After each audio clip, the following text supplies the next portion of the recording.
தாமிங்கள் ஒவ்வொருவரையும் ஆசீர்வதிப்பாராக. இன்றைய நாளிலே தேவன் நம்மளோடு கூட பேசுகிற வேத வசனம் வாசிப்போம். ஏசாயா தீர்க்கதரிசனத்தின் புத்தகம் 65 அதிகாரம் 9வது வேத வசனம். ஏசாயா தீர்க்கதரிசனத்தின் புத்தகம் 65 அதிகாரம் 9வது வேத வசனம். யாக்கோபிலிருந்து ஒரு வித்தையும் யூதாவிலிருந்து ஒரு மலைகளையும் சுதந்தரிப்பவரையும் எழும்ப பண்ணுவேன். நான் தெரிந்து கொண்டவர்கள் அதை சுதந்தரித்து கொண்டு என் ஊழியக்காரர் அங்கே வாசம் பண்ணுவார்கள். நான் தெரிந்து கொண்டவர்கள் அதை சுதந்தரித்து கொண்டு. ஆமே. இந்த ஆண்டு எந்த ஆண்டு? இந்த ஆண்டு எந்த ஆண்டு? இந்த ஆண்டு எந்த ஆண்டு? ஏன் மகிமையின் ஆண்டு? போன வாரம் தான் சொன்னோம். சுதந்தரிக்கிற ஆண்டு. எல்லாரும் ஆமேன் என்று சொல்லாம இந்த ஆண்டு எந்த ஆண்டு? திரும்ப சொல்லுங்க சத்தமா. சுதந்தரிக்கிற மாதிரி சொல்லுங்க. சுதந்தரிக்கிற ஆண்டு சொல்லுங்க. இந்த மாதம் எந்த ஆண்டு? திரும்ப நல்லா சொல்லுங்க. இந்த ஆண்டு எந்த ஆண்டு? சரி, கடந்த வாரத்தினுடைய மெசேஜ் என்னது? கடந்த வாரத்தில் தேவன் எதை குறித்து நம்மளோடு கூட பேசினார்? பாயிண்ட் வரலையே. ஜெயங்கொள்ளுகிறவன் எவனோ அவன் எல்லாவற்றையும் என்ன செய்வான்? சுதந்தரிப்பான். சொல்லுங்க, திரும்ப சொல்லுங்க, திரும்ப சொல்லுங்க. ஜெயங்கொள்ளுகிறவன் எவனோ அவன் எல்லாவற்றையும் என்ன செய்வான்? சுதந்தரிப்பான். மெயினா யார நம்ம ஜெயிக்கணும்? அது வேற. அவனை மெசேஜ் ஆட்ட சொல்லுங்க. என்னோட ஒரு வாரத்திலே மறந்துட்டீங்க. உங்களை இப்போ ஒரு மாதம் மீட்டிங் வச்சு சரி, அதாவது வாரம் மீட்டிங் வச்சாதான் வாரமாவது சத்தியம் உங்களுக்குள்ளே போய் நீங்கள் ரிலீஸ் ஆவீங்கன்னு பார்த்தா வாரம் கூட இல்லை, டெய்லி வைக்கணும்னு நினைக்கிறேன். ஆமாம், அப்படி ஒரு நாள் வருமா? அப்போஸ்தலருடைய நாட்களை போல. ஆமேன் என்று சொல்லுவா. தினந்தோறும் அவர்கள் என்ன செஞ்சாங்களா? வீடுகள் தோறும் கூடி சத்தியத்தை பேசினார்கள். ஆமேன். இப்ப சொல்லுங்க. ஆமா, ஜெயங்கொள்ளுகிறவன் எல்லாவற்றையும் சுதந்தரிப்பான். யாரை ஜெயிக்கணும்? திரும்ப சொல்லுங்க. யாரை ஜெயிக்கணும்? பொல்லாங்கானவனை ஜெயிக்கிறதுக்கு என்ன செய்யணும்? இப்பதான் அந்த பாயிண்ட் சொன்னுங்க. சொல்லுங்க. கண்மலைக்குள்ள நம்ம வைக்கணும். ஆமேன் சொல்லாம கண்மலைக்குள்ள நம்ம வைக்க பொல்லாங்கானவனை நம்ம என்ன செய்ய முடியும்? ஜெயிக்க முடியும். ஜெயிக்கிற பொழுது நம்ம சுதந்தரிப்போம். இந்த வாரத்திலும் தேவன் நம்மளோடு கூட பேசுறது என்னன்னா, தெரிந்தெடுக்கப்பட்டவர்கள் அல்லது தெரிந்து கொள்ளப்பட்டவர்கள் என்ன செய்வார்களாமா? சுதந்தரிப்பார்கள். இங்க கவனிங்க. தெரிந்து கொள்ளப்பட்ட, மறுபடியும் அந்த வசந்த வாசிங்க மறுபடியும். யாக்கோபிலிருந்து ஒரு வித்தை. இத கடந்த வாரமே சொன்ன. அதாவது இது வந்து ஒரு பெரிய மெசேஜ். யாக்கோபிலிருந்து ஒரு வித்துனா யார்? அது இயேசு கிறிஸ்து. இதெல்லாம் ஒரு பெரிய மெசேஜ். அதாவது இத குறித்து என்ன சொல்றார் அப்படின்னா, இந்த 65 அதிகாரம் தான் இது. இந்த 65 அப்படியே நீங்க வாசிங்கன்னா, அதாவது யாக்கோபிலிருந்து ஒரு வித்து வரும். அடுத்து தெரிந்து கொள்ளவர்கள் எழும்புவாங்க. அடுத்து ஊழியக்காரர்கள் எழும்புவாங்க. எழும்பி எல்லாவற்றையும் அந்த மலைகளை எல்லாம் சுதந்தரித்து, நீங்க அந்த அதுல தான ஏசாயா 65 நீங்க வாசிங்கன்னா புதிய வானமும் புதிய பூமியும் அங்கதான் இருக்குது. ஆமேன் என்று சொல்லாமா. அப்ப தெரிந்து கொள்ளப்பட்டவர்கள் எல்லாம் எல்லாவற்றையும் சுதந்தரித்து புதிய வானத்தையும் புதிய பூமியும் சிருஷ்டிக்கிற ஒரு அபிஷேகத்தை இந்த 65 அதிகாரத்தில் கொடுக்கப்பட்டிருக்கிறது. ஆனா இன்னைக்கு எதை நாம் சுதந்தரிக்கணும்? சுதந்தரிக்கிறதுக்கு நான் என்ன செய்யணும்? ஆமேன் என்று சொல்லலாமா? மறுபடியும் அந்த வசந்த வாசிங்க. யாக்கோபிலிருந்து ஒரு வித்தையோ யூதாவிலிருந்து என் மலைகளையும் சுதந்தரிப்பவரையும் எழும்ப பண்ணுவேன். நான் தெரிந்து கொண்டவர்கள் அதை சுதந்தரிப்பார்கள். என் ஊழியக்காரர் அங்கே வாசம் பண்ணுவார்கள். இன்றைய நாளிலே தேவன் நம்மளோடு கூட பேசுகிற வார்த்தை திரும்பவும் சொல்றேன். தெரிந்தெடுக்கப்பட்டவர்கள் அல்லது தெரிந்து கொள்ளப்பட்டவர்கள் சுதந்தரிப்பார்கள். எல்லாரும் ஆமேன் என்று சொல்லலாமா?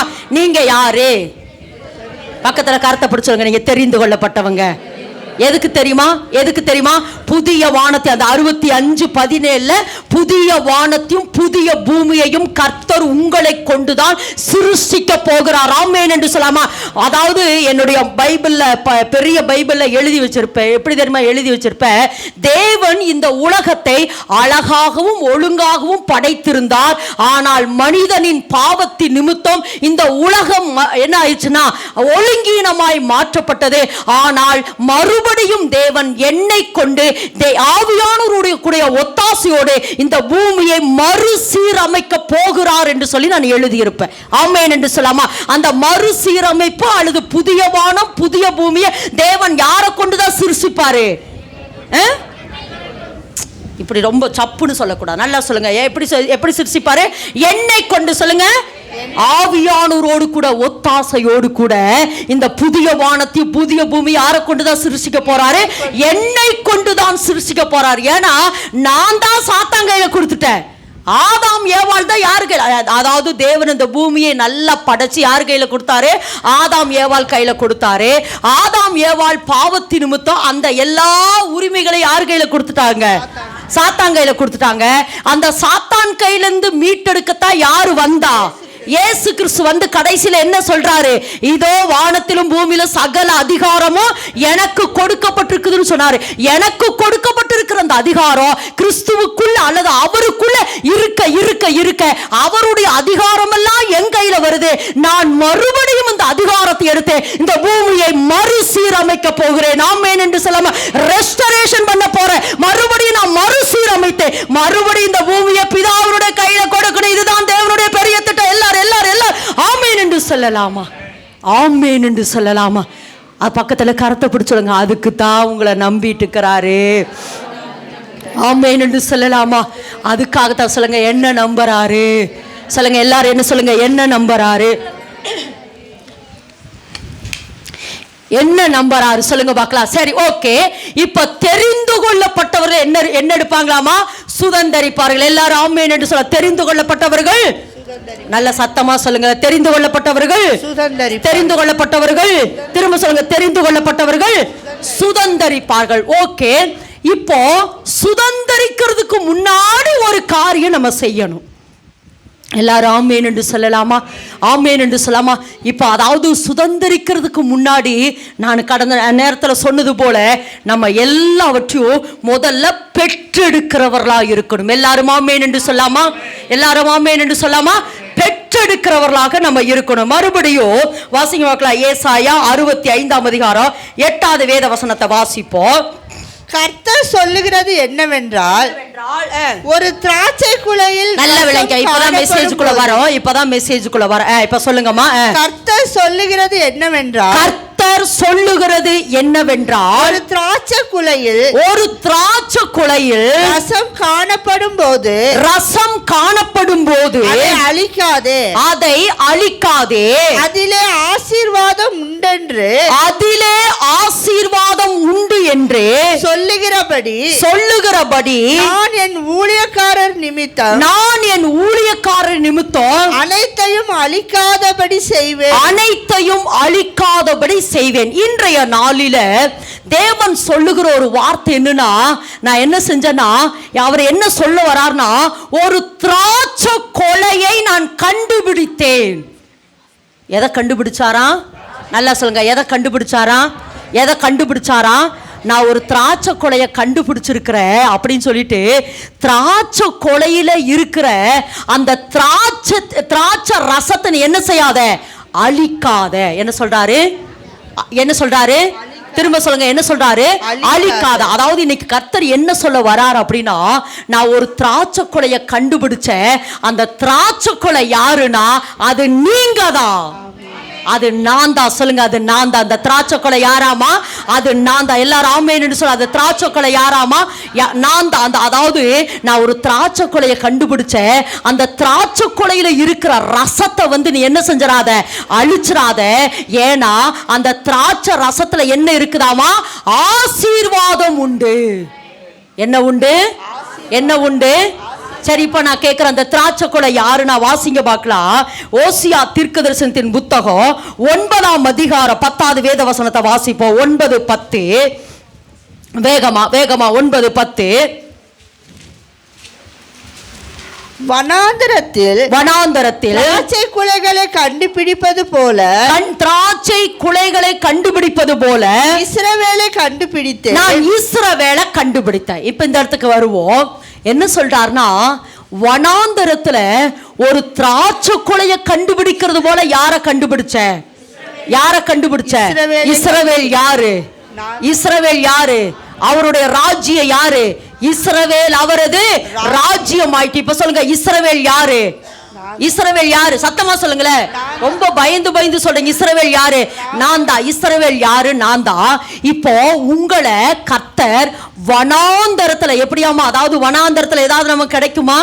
வனாந்தரத்துல ஒண்ணும் கிடைக்காது. ஆனா வனாந்தரத்துல ஒரு திராட்சை கொலையை கண்டுபிடிக்கிறது போல நான் உன்னை என்ன செஞ்சேன்னா தேடி கண்டுபிடிச்சிருக்கிற உன்னை நானு. எப்படி கண்டுபிடிச்சிருக்கிறாரா? திரும்ப சொல்லுங்க, எப்படி கண்டுபிடிச்சிருக்கிறாரா? எப்படி கண்டுபிடிச்சிருக்கிறாரா?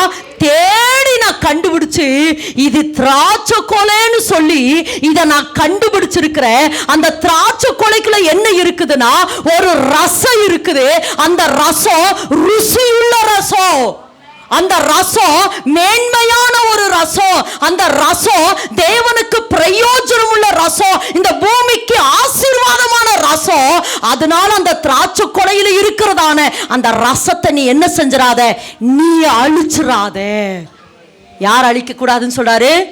யார் அழிக்க கூடாது? அதாவது இப்ப நான் இப்படி சொல்றேனே, நான் ஒரு திராட்சை கொலை, நான் ஒரு திராட்சை கொலை, என் கொலை திராட்சை கொலையில் இருக்கிற இந்த ரசம் தேவனுக்கு எப்படி இருக்கா? ருசியா இருக்குது. உலக ஜனங்களுக்கு ருசியா இருக்கிறது.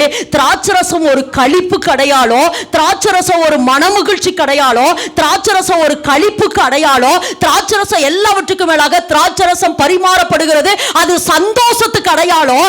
நான் இந்த பூமியிலும் அல்லது இம்மையிலும் மறுமையிலும் சந்தோஷத்துக்குரியவளாய் இருக்கிற, மனமகிழ்ச்சிக்குரியவளாய் இருக்கிற, எல்லாருக்கும் ருசியுள்ளவளாய் இருக்கிற. ஆனா நான் ஒரு திராட்சை கொலை தான். ஆனா இந்த திராட்சை கொலையை நானே அழிச்சிட்டு இருக்கிறேன். எப்படியாமா? என்னைய நானே என்ன பண்ணிட்டு இருக்கிறேன்? அழிச்சிட்டு இருக்கிறேன். ஆனா நான் எப்படிப்பட்டவ தெரியுமா? நான் ஆசீர்வதிக்கப்பட்டவள். நல்ல விளங்கம்மா. நீங்க யாராமா? நீங்க யாராமா? திரும்ப சொல்லுங்க, நீங்க யாராமா? நான் ஆசீர்வதிக்கப்பட்டவன். நீங்க யாராமா? இன்னும் சொல்றேன், நீங்க மன மகிழ்ச்சியை உண்டாக்குற திராட்சை ரசம். எல்லாரும் ஆமென் என்று சொல்ல. இந்த பூமிக்கு நீங்க எப்படி இருக்க போறீங்க? மன மகிழ்ச்சியை உண்டாக்குகிறவளாய் அல்லது சந்தோஷத்தை உண்டாக்கலாம். இன்னும் ஒரு சில வசனங்களை வாசிப்போமா? சங்கீதத்தின் புஸ்தகம் 104:15 வாசிங்க. சங்கீதத்தின் புஸ்தகம் 104:15. மனுஷனுடைய இருதயத்தை மகிழ்ச்சியாக்கும் திராட்சை. சொல்லுங்க, மனுஷனுடைய இருதயத்தை மகிழ்ச்சியாக்குறது என்னது? திராட்சை. நல்லா சொல்லுங்க, என்னவாமா? திராட்சை. அப்போ மனுஷனுடைய இருதயத்தை மகிழ்ச்சியாக்குறது திராட்சை ரசம். அதாவது மற்றவர்களை அல்லது தேவனை மற்றவர்களுக்குள்ள மகிழ்ச்சியை கொடுக்கிறதுக்காக தேவனால் தெரிந்து கொள்ளப்பட்ட தேவனுடைய நாற்று, தேவனுடைய திராட்சை கொலை நீங்க தான்.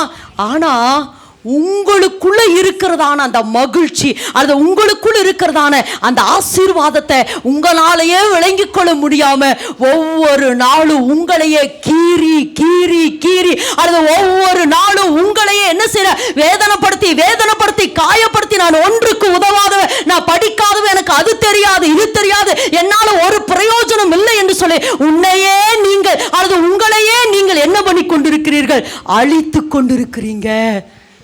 யானைக்கு தாம்பலன் என்ன செய்யல தெரியல. நான் ஒன்னு சொல்றேமா, நீங்க தேவ சாயலினால் உண்டாக்கப்பட்டிருக்கிறபடினால நான் சொல்றேன், இவங்க இப்படி நல்லா டேலண்ட் திறமசாலிங்க, இவங்க திறமை இல்ல, இவங்க அழகு இல்ல, இவங்க அந்தஸ்து இல்ல, இவங்களுக்கு பணம் இல்ல, யாருக்கிட்டையும் அப்படி இல்ல.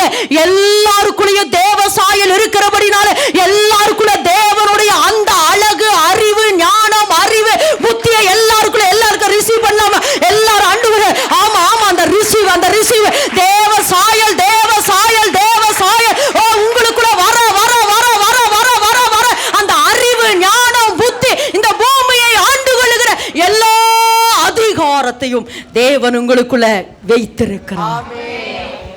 திரும்பவும் சொல்றமா, நீ சாதாரணமானவள் அல்ல. திரும்பவும் சொல்றேன், தேவ சாயல் ஒருபோது வேறுபடுத்தி பார்க்காது. ஆமேன் என்று சொல்லலாமா? ஆமேன் என்று சொல்லாமா? தேவ சாயல் வருவதற்கு முன்பாக நமக்குள்ள என்ன வருதாமா?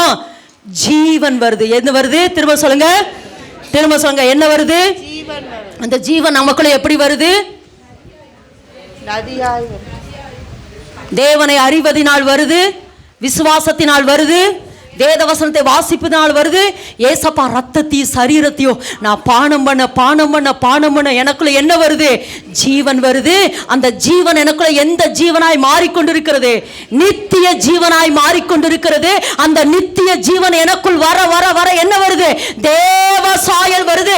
தேவ சாயல் எனக்குள் வர வர வர வர என்ன வருது? நான் இழந்து போனதான அந்த ஆளுகையும் அதிகாரமும் எனக்குள் வருது. இத வச்சுதாமா அந்த பூமியை நம்ம சிருஷ்டிக்க போறோம். திரும்பவும் சொல்றேன், ஏசப்பா இப்ப அப்படியே ஒரே ரவுண்ட்ல முடிச்சிடுறேன்.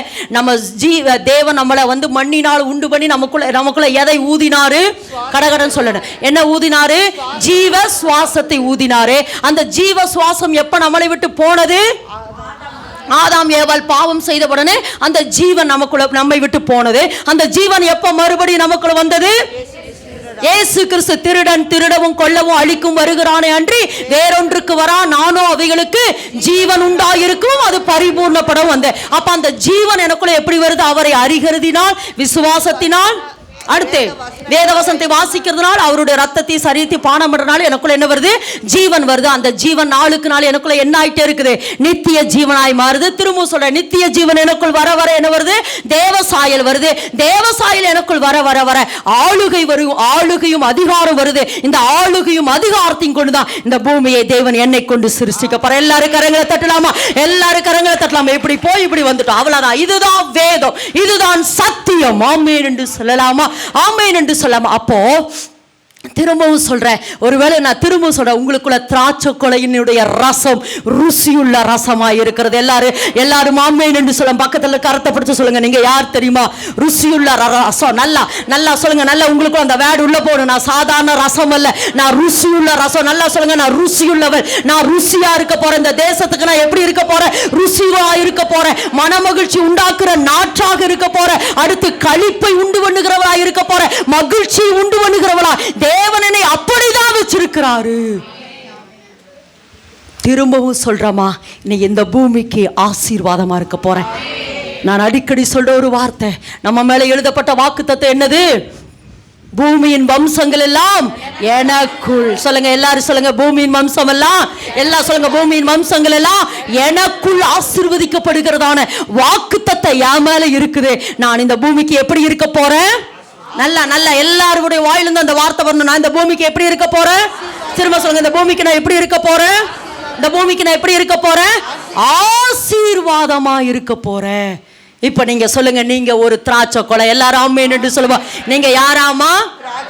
நல்லா அந்த வேர்டு உள்ள போன. அதை திரும்பவும் சொல்றோமா, இந்த தேவ சித்த இல்லாம இந்த சத்தத்தை நீங்க கேட்கல, நீங்க கேட்டுக்கொண்டிருக்கிறீர்கள் என்றால் இந்த ஆசீர்வாதம் இன்றைக்கு உங்கள் மேல் இறங்கியே ஆகும். நல்லா கரந்தட்டுங்க, நல்லா கரந்தட்டுங்க. திரும்ப சொல்லுங்க, நீங்க யாரு? நல்லா நீங்க யாரு? இப்படி கூட சொல்ல, தேவனால் கண்டுபிடிக்கப்பட்ட, அதாவது வனாந்தரத்துல தேவனால் கண்டுபிடிக்கப்பட்ட திராட்சை கொலை நான் தான். எல்லாரும் அந்த வார்த்தையை நல்லா உள்ள போக மறுபடியும் சொல்லுங்க பார்க்கலாம். தேவனால் கண்டுபிடிக்கப்பட்ட, திரும்ப 3 தடவை சொல்லுவோம். ஆமென். Yes Lord. தேவனால் கண்டுபிடிக்கப்பட்ட திராட்சை கொலை நான் தான். அந்த திராட்சை கொலை ருசியுள்ள திராட்சை கொலை. சொல்லுங்க, நான் ருசியுள்ளவள். சொல்லுங்க என்ன, திரும்ப சொல்லுங்க. அந்த வார்த்தை சொல்லிட்டே இருக்கு, நீங்க உள்ள போகணும். அந்த வார்த்தை சொல்லுங்க, நான் ருசி உள்ளவள். சொல்லுங்க, அதுவும் முந்தின ரசத்தை பார்க்கலும் பிந்தின ரசம் அதிக ருசியா இருந்தது. கசப்பா இருக்க மாட்டேன். சொல்லுங்க. ஒரு இடத்துல ஏசப்பா வருத்தத்தோடு சொல்லுவாரு, இது ருசியா இருக்குன்னு இந்த திராட்சை செடியை நட்ட, இது எப்படிப்பட்ட கனியை கொடுத்தது? கசப்பான. போதுமா? இந்த வருஷம் வரைக்கும் 2024 வரைக்கும் தேவனுக்கு நம்ம கசப்பான கனிகளை கொடுத்தது போடும். இந்த 2020 நான் தேவனுக்கு எப்படி இருக்க போறேன்? ருசியுள்ள. எல்லாரும் ஆமென்னு சொல்லுவோம். எப்படி? ஆமா, ருசியுள்ள ஒரு திராட்சை செடியா, அது ருசியுள்ள ஒரு ரசமாக, அது ருசியுள்ள ஒரு திராட்சை கொலையாக நான் இருக்க போகிறேன். சரி, ஓகே. இப்போ அந்த மறுபடியும் அந்த வசனத்தை வாசிங்கம்மா. மறுபடியும் அந்த வசனத்தை வாசிப்போம். மனுஷனுடைய இருதயத்தை மகிழ்ச்சியாக்கும் திராட்சை. ஏசாயா 65:9 என்னவென்றால், அதை அழிக்காதே அதிலே ஆசீர்வாதம் உண்டு. போதுங்க, இந்த இடத்துல வாசிக்கிறோம். திரும்பவும் சொல்றேன், நான் அந்த திராட்சை கொலையில ரசம் இருக்கும் போது, சொல்லுங்க, அந்த திராட்சை கொலையில எது இருக்கும் போது? நல்லா சொல்லுங்க, அந்த திராட்சை கொலை யாரு? அந்த திராட்சை, அப்பாடா இவ்வளவு நேரம் ஆச்சு இது உள்ள போய் அது வெளியே வரதுக்கு. சொல்லுங்க, திராட்சை கொலை யாரு? நீங்க தான். இவ்வளவு சவுண்டா வருது பாத்தீங்களா? சொல்லுங்க, திராட்சை கொலை யாரு? நீங்க. உங்களுக்குள்ள என்ன இருக்குது? கரெக்ட், ருசியுள்ள ரசம். எப்படி இருக்குது? ருசியுள்ள ரசம். ஒண்ணு ருசியுள்ள ரசம், ரெண்டாவது சொல்றாரு அதிலே ஆசீர்வாதம் இருக்கிறது. அதுல என்ன இருக்குதாமா? திரும்ப சொல்லுங்க, அதுல என்ன இருக்குதாமா? அப்போ அந்த திராட்சை கொலையில ரசம் இருக்குது, அந்த ரசத்துல ஆசீர்வாதம் இருக்குது. அந்த ஆசீர்வாதத்தை நீ அழிக்காதே. என்ன சொல்றாரு? இது இங்க வந்து யார் அழிச்சா? சாத்தான் அழிச்சானா? இல்ல, நீ அழிக்காத. நான் அடிக்கடி ஒன்று சொல்லுவேன், அதாவது இப்ப ஜாக்லின் மேல தேவன் ஒரு திட்டம் வச்சிருக்கிறார்னா நிச்சயம் அந்த தேவ திட்டத்தை தேவன் அழிக்க மாட்டார். என்ன செய்ய மாட்டாரு? அந்த திட்டத்தை நிறைவேற்றுவார். ஒண்ணு. ரெண்டாவது, ஒருவேளை என் மேல இருக்கிற தேவ திட்டத்தை சாத்தானே அழிக்க எழும்பினாலும் சாத்தானை மேற்கொள்ளுகிற அதிகாரத்தையும் தேவன் என் கையில தந்திருக்கிறாரு. ஆனா யார் அழிக்க முடியும்? ஆமா, நானே அழிச்சுக்க முடியும். என்ன செய்ய முடியும்? நான் என்ன செய்ய முடியும்? இப்ப இப்படி கூட சொல்லாமே, இப்ப வந்து ஆதாம் ஏவாள் பாவம் செஞ்சுட்டாங்க. பாவம் செஞ்ச உடனே, அதாவது பாவம் செஞ்சுட்டாங்கன்னு சொல்றதை விட இந்த பழத்தை சாப்பிடுங்கன்னு சொல்லி யார் சொன்னா? சாத்தான் சொல்லி அந்த பழத்தை சாப்பிட வச்சது யாரு? நல்லா சொல்லுங்க, அந்த பழத்தை சாப்பிட வச்சது யாரு? சாத்தான். சாப்பிடவும் வச்சுட்டா. சாப்பிட்டு இவங்க என்ன பண்ணிட்டாங்க? இந்த பழத்தை சாப்பிட்டு தாங்கள் நிர்வாணிகள் என்று போய் என்ன செஞ்சிட்டாங்க? ஒளிஞ்சிட்டாங்க. இத வேதத்துல வாசிக்கிற பொழுது அந்த உன்னை நிர்வாணி என்று யார் சொன்னது? தேவன் கேட்கிறார். அப்ப நல்ல விளங்குங்க, அந்த பழத்தை சாப்பிட சொன்னது யாருதான்?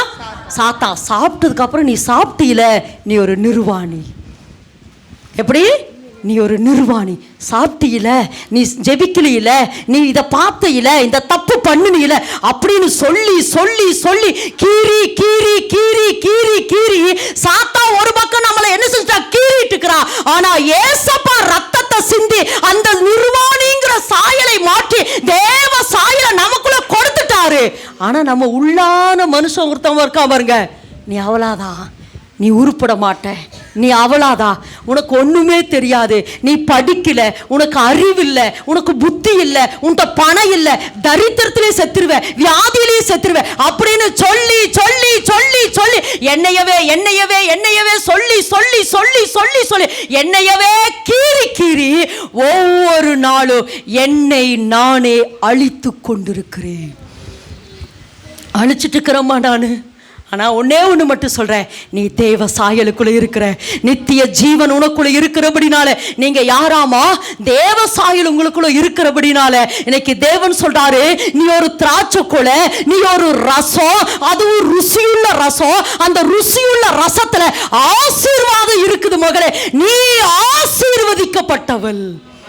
நீங்க யாரு? நீங்க யாரு? திரும்ப சொல்லுங்க, நீங்க யாரு? ஒருவேளை நீங்க தப்பு செஞ்சிருக்கலாம், ஒருவேளை விழுந்திருக்கலாம், ஒருவேளை அவளாதான் முடிஞ்சிருச்சுன்னு நினைக்கலாம். ஆனா இன்னைக்கு கர்த்தர் மறுபடியும் உங்களை தூக்கி விட வந்திருக்கிறார். உங்களுக்குள் தேவனுடைய ஆசீர்வாதம் இருக்கிறது. எந்த ஆசீர்வாதம் என்றால் பூமியின் வம்சங்கள் எல்லாம் உங்களுக்குள் ஆசீர்வதிக்கப்படுதான ஆசீர்வாதத்தை தேவன் உங்களுக்குள்ள வச்சிருக்கிறாருமா. நல்ல கரந்தட்டி, நல்ல கரந்தட்டி, நல்ல கரந்தட்டி. உங்களுக்குள்ள ஆசீர்வாதம் இருக்கு. உங்களுக்குள்ள என்ன இருக்கு? திரும்ப சொல்லுங்க, உங்களுக்குள்ள என்ன இருக்குது? நீங்க யாரு? நீங்க திரும்ப சொல்லுங்க, நீங்க யாரு? ஆசீர்வதிக்கப்பட்டவங்க. நீங்க யாரு? ஆசீர்வதிக்கப்பட்டவங்க. ஆனா இன்னைக்கு கர்த்தர் இன்னைக்கு உங்களுக்கு நினைவுபடுத்தி சொல்றது என்னன்னா, நீ ஆசீர்வதிக்கப்பட்டவள் தான் மகளே. ஆனா ஒவ்வொரு நாளும் உன்னை நீ அழித்து கொண்டிருக்கிற, இனிமேல் நீ அழிக்காத. ஏன்னா இன்னைக்கு கர்த்தர் உங்களுக்கு மெயினா சொல்ற ஒரு வார்த்தை என்னன்னா, ஆசீர்வாதங்கிற கருவை நான் உனக்குள்ள வச்சிருக்கிறேன். எல்லாரும் ஆமென் என்று சொல்லாமா? எல்லாரும் எந்த கருவை வச்சிருக்கிறாரா? திரும்ப சொல்லுங்க, எந்த கருவை வச்சிருக்கிறாரா? இந்த ஆசீர்வாதங்கிற கரு அல்லது ருசியுள்ள ரசம் என்கிறதான இந்த தேசத்துக்கும் இந்த தேவனுக்கும் சமுதாயத்துக்கும் நீ ஒரு ருசியா இருக்க வேண்டிய ரசமாக, திராட்சை கொலையாக கர்த்தர் உன்னை கண்டுபிடித்து உனக்குள்ள ஆசீர்வாதம் என்கிற கருவை வச்சிருக்கிறாரு. ஆனா அந்த ஆசீர்வாதம் என்கிற கருவை பெற்றெடுக்க முடியாம ஒவ்வொரு நாளும் நீங்க வேதனைப்படுத்திட்டு இருக்கிறீங்க, வேதனை பட்டு கொண்டு இருக்கிறீங்க. ஆனா இன்னைக்கு தேவன் சொல்றது என்ன? இல்ல ஆண்டவரே, இன்றையிலிருந்து சொல்லுங்க, நான் ஆசீர்வாதத்தை பெற்றெடுக்கிறவளாய். சொல்லுங்க, நான் எதை பெற்றெடுக்க போறேன்? எதை பெற்றெடுக்க போறேன்? எதை பெற்றெடுக்க போறேன்? ஆசீர்வாதத்தை பெற்றெடுக்க போறேன். கர்த்தர் இன்னைக்கு என்ன சொல்றாருன்னா, அதாவது இந்த இடத்துல வாசிக்கிறோம், அந்த திராட்சை கொலையில ரசம் இருக்குது, அதை ஒருபோது நீ என்ன செஞ்சிடாத, அழிச்சிடாத. அந்த ஆசீர்வாதம் என்கிறதான அந்த கருவை நீங்க ஒவ்வொருவரும் என்ன பண்ணணுமாமா? பெற்றெடுக்கணும். எல்லாரும் ஆமென்னு சொல்ல, என்ன பண்ணுமாமா? பெற்றெடுக்கணும். ஒருவேளை இந்த இடத்துல நான் ஆசீர்வாதம் சொல்ல, ஒருவேளை கர்த்தர் உங்க கையில ஊழியம் என்கிற ஒரு கருவை கொடுத்திருக்கலாம். ஒருவேளை கர்த்தர் உங்க கையில, அதாவது ஊழியம் அப்படிங்கிறது பொதுவா இல்லாம, ஒருவேளை சிறுவர் ஊழியம், வாலிபர் ஊழியம், ஜப ஊழியம், இதெல்லாம் ஆண்டவர் உங்களுக்குள்ள வச்சிருக்கிறதான கரு. சொல்லுங்க, ஆண்டவர் உங்களுக்குள்ள வச்சிருக்கிறதான கரு, அல்லது ஒரு தரிசனம். அந்த தரிசனம் என்பதைத்தான் கரு என்று சொல்லப்படுகிறது. அதை தேவன் உங்களுக்குள்ள வச்சிருக்கிறாரு. நீங்கள் அதை ஒவ்வொரு நாளும் நீங்க என்ன செய்யணும்? திரும்ப சொல்லுங்க, என்ன செய்யணும்? பெற்றெடுக்கிறவளாய் மாறணும். பெற்றெடுக்கிறவளாய் மாறணும். இப்ப நான் ஒரு சில எக்ஸாம்பிள் உங்களுக்கு சொல்ல விரும்புறேன். அதாவது மரியாள்கிட்ட ஆண்டவர் சொன்னாரு, நீ கர்ப்பவதியாகி ஒரு குமாரனை பெறுவா. அது என்னதுன்னு ஒரு கரு. அதாவது நீ கர்ப்பவதியாகி ஒரு குமாரனை பெற்றெடுப்பா. யாரை பெற்றெடுப்பேன்னு சொன்னாரு? இயேசுவை. அதாவது யார் அவள் பெற்றெடுத்தா? இயேசுவை அவள் பெற்றெடுத்தா. அது ஒரு கரு. இப்ப அந்த கருவை தேவன் யாருக்குள்ள வச்சாரு? மரியாளுக்குள்ள வச்சாரு. இப்ப நீ அதாவது அந்த வார்த்தை கரு என்கிறது கூட இப்படி சொல்ல, ஒரு வார்த்தை, நீ கர்ப்பவதியாகி ஒரு குமாரனை பெற்றெடுப்பா என்கிற அந்த கருவை யாருக்குள்ள வச்சாரு? மரியாளுக்குள்ள வச்சாரு. மரியாளுக்குள்ள வச்ச உடனே அது பெற்றெடுத்துட்டாளா? இல்லம்மா. இதை நான் இன்னைக்கு எப்படி உங்களுக்கு நான் சொல்ல விரும்புகிறேன்னா, தேவன் உங்கள் ஒவ்வொருவருக்கு மேலும் ஒவ்வொரு திட்டங்களை வைத்திருக்கிறார். நல்ல விளக்கமா உங்க மேல. ஒருவேளை நான் திரும்பவும் சொல்றேன், படிக்கல, என்கிட்ட அந்தஸ்து இல்லை, என்கிட்ட அறிவு இல்லை, என்கிட்ட ஞானம், இதெல்லாம் இல்லம்மா. ஏன்னா நீங்க யாருடைய சாயல்? யாருடைய சாயல்? தேவ சாயல் உங்களுக்குள்ள இருக்கிறபடினாலே தேவனை கேட்ட, அதாவது ஜீவன் என்றால் என்ன அர்த்தம்? சொல்லுங்க, ஜீவன் என்றால் என்ன அர்த்தம்? லைஃப். ஜீவன் என்றால் என்ன? லைஃப். லைஃப் என்ன அர்த்தம்? தேவனை போல வாழுகிற வாழ்க்கை தான் லைஃப். அப்போ அந்த ஜீவன் உங்களுக்குள்ள வந்திருக்குது அப்படின்னா, தேவனை போல இந்த பூமியில வாழுகிறதுக்கு உண்டான அந்த ஜீவன் உங்களுக்குள்ள இருக்குது. அதனால உங்களுக்குள்ள, எனக்கு அறிவில்லை ஆண்டவரே, எனக்கு படிக்க தெரியல ஆண்டவரே, எனக்கு பாட தெரியல ஆண்டவரே, என்கிட்ட இது இல்லை ஆண்டவரே, என்கிட்ட அது இல்லை, இதெல்லாம் இல்லம்மா. ஜீவன் உங்களுக்குள்ள இருக்கிறபடினால தேவ சாயல் இருக்கிறது. தேவனுக்குண்டான அந்த ஞானம், அறிவு எப்படி தேவனுக்குள்ள இருக்கிறதோ அதே போல உங்களுக்குள்ளேயும் கர்த்தர் வச்சிருக்கிறாரு. அப்போ இந்த பூமியில கர்த்தர் உங்களை வைத்திருக்கிற பொழுது ஒரு திட்டத்தோட தான் கர்த்தர் வச்சிருக்கிறார். பக்கத்துல கரத்தை பிடிச்சு சொல்லுங்களேன், தேவன் இந்த பூமியில உங்களை ஒரு திட்டத்தோட தான் வச்சிருக்கிறாரு. சாதாரணத்துக்கு வச்சிருக்கல, ஒரு பெரிய திட்டம். சொல்லுங்க, எந்த திட்டம்? ஒரு பெரிய திட்டத்துக்காகத்தான் தேவன் இந்த பூமியில வச்சிருக்கிறாரு. அப்போ ஒவ்வொருவருக்குள்ளேயுமே ஒவ்வொரு கரு இருக்குது. எல்லாரும் ஆமேன் என்று சொல்ல, ஒவ்வொருவருக்குள்ள என்ன இருக்குது? ஒரு கரு இருக்குது. இப்ப மரியாள்கிட்ட நீ கர்ப்பவதியாகி ஒரு குமாரனை பெறுவ அப்படின்னு சொன்ன உடனே நீங்க நம்ம வேதத்துல வாசிக்கிற பொழுது அவள் பயந்தாள்.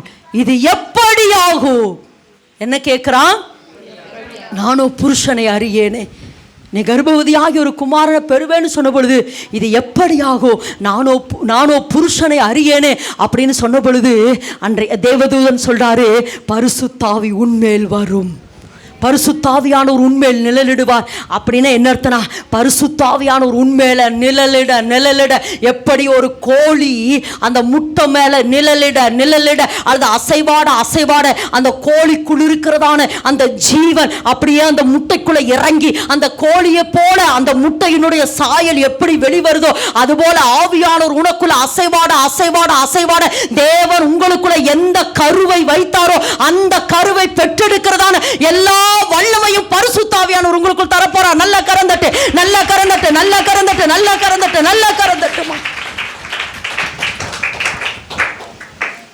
ஓகே, இப்போ அந்த விசுவாசம் உங்களுக்குள்ள வரணும். உங்களுக்குள்ள என்ன இருக்குது? ஒரு கரு இருக்குது. அல்லது தேவன் உங்களை குறித்து ஒரு திட்டம் வச்சிருக்கிறார்.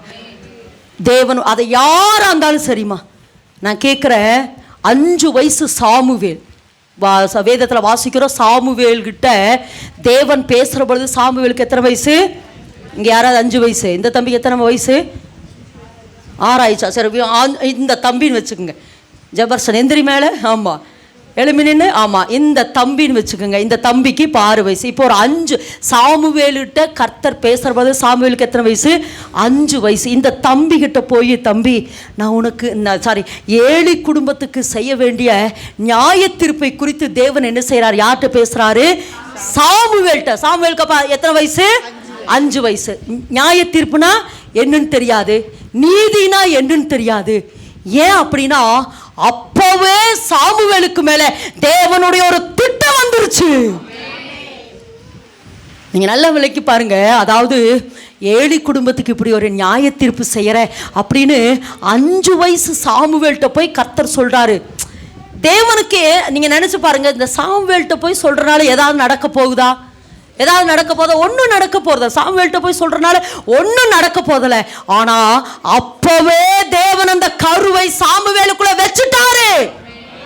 அப்போ ஒன்றும் நடக்கலம்மா, நல்ல விளைங்க. அப்போ ஒண்ணுமே நடக்கல. சாமுவேலும் ஒன்றும் சொல்ல. காலையில ஏழி கேட்கிறாரு, என்னப்பா தேவன் வந்தாரே, உன்னை கூப்பிட்டாரே, உன்ட்ட என்ன சொன்னாருங்கிற பொழுது இவன் சொல்றான். அதனால ஏழிக்கும் ஒன்றும் நடக்கல. ஏழியும் ஒன்றும் செய்யல, சாமுவேலும் ஒன்றும் செய்யல. ஆனால் அந்த கரு அப்படியே வச்சு வச்சு வச்சு என்ன ஆயிருச்சுன்னா, 1 சாமுவேல் 15ஆம் அதிகாரத்தில் வாசிக்கிற பொழுது 1 சாமுவேல் ஏன்னா இந்த கருவை சொல்ற 1 சாமுவேல் 15ஆம் அதிகாரத்தில் வாசிக்கிற பொழுது வாசிங்க பார்க்கலாம்.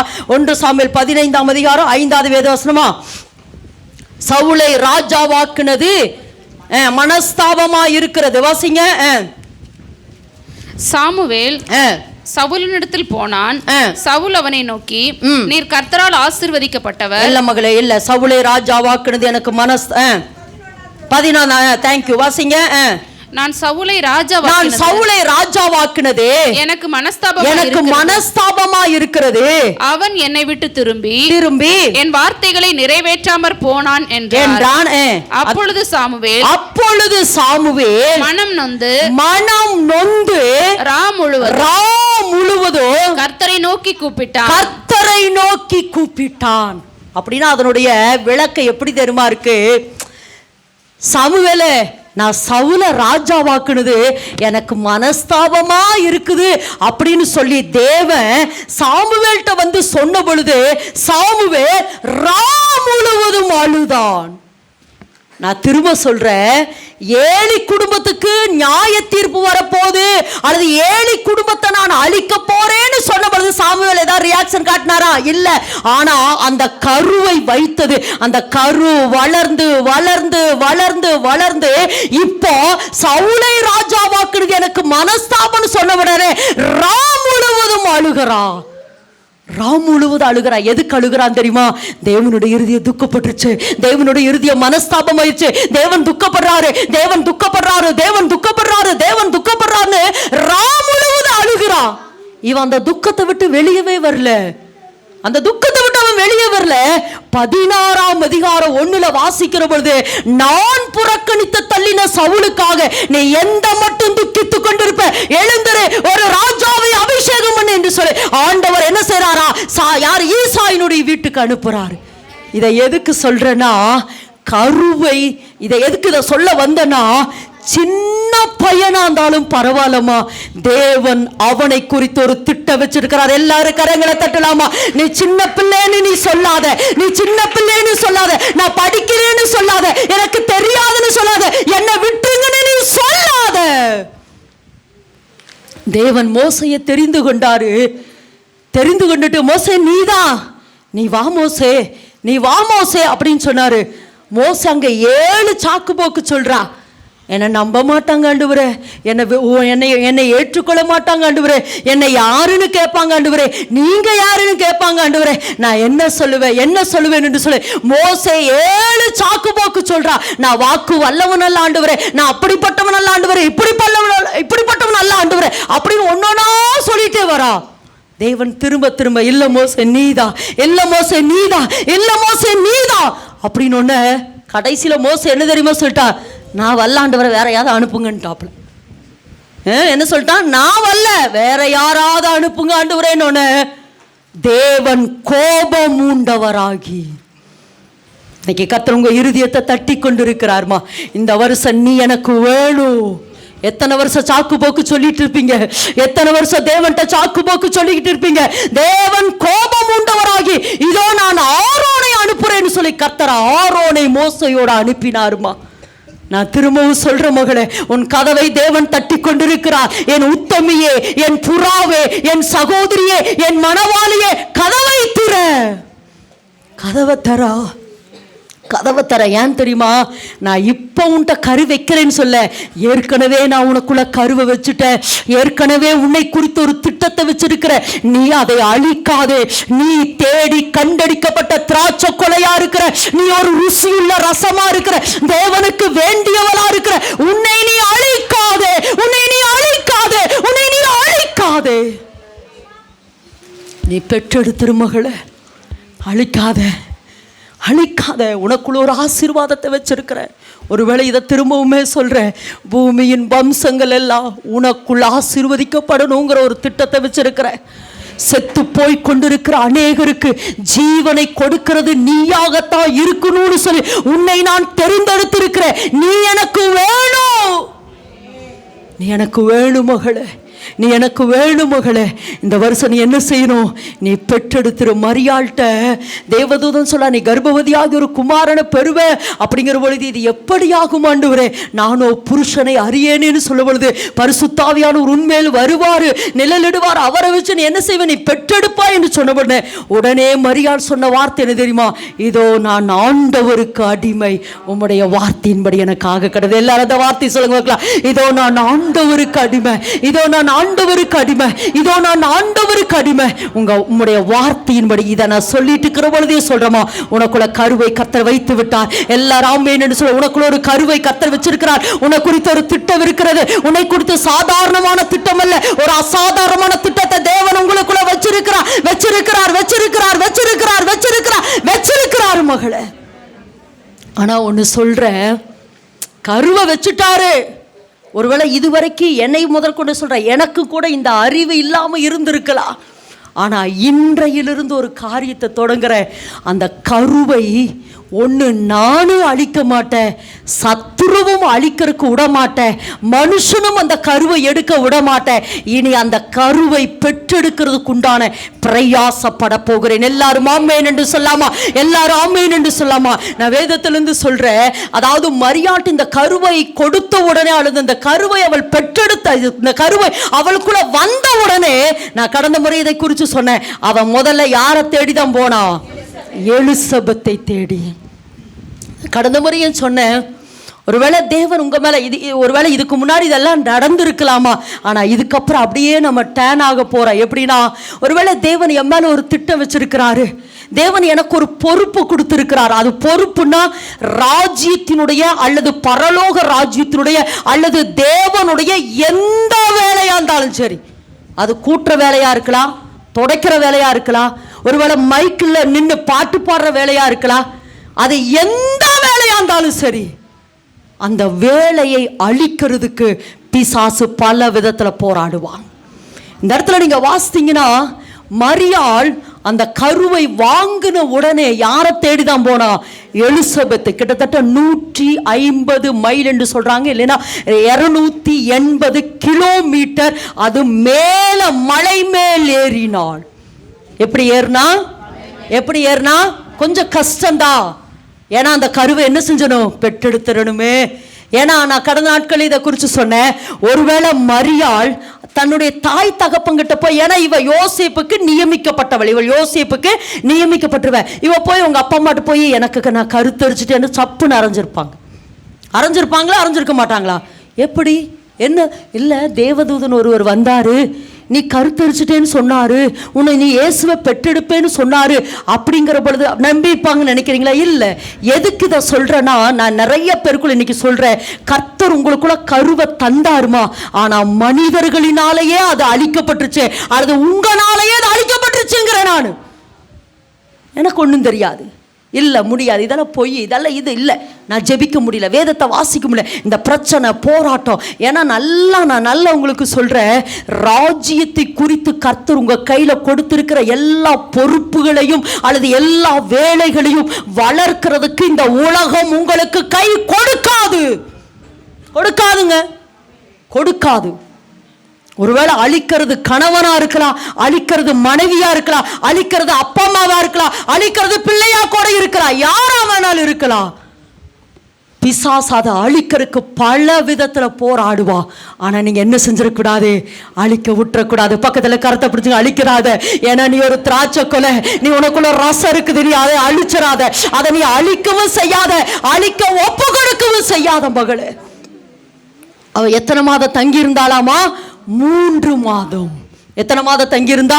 அந்த கரு வளர்ற வரைக்கும் 3 மாதம். 3 மாதம். இன்னொன்னு என்னன்னா, யோசேப்போட தான், யோசேப்பு நிமித்து தான் அந்த கரு வந்துருச்சுன்னு சொல்லிடக்கூடாதுங்கிறதுக்காக கூட தேவன் கொஞ்ச நாள் பிரித்து வைத்தார். ஆமென் என்று சொல்லலாமா?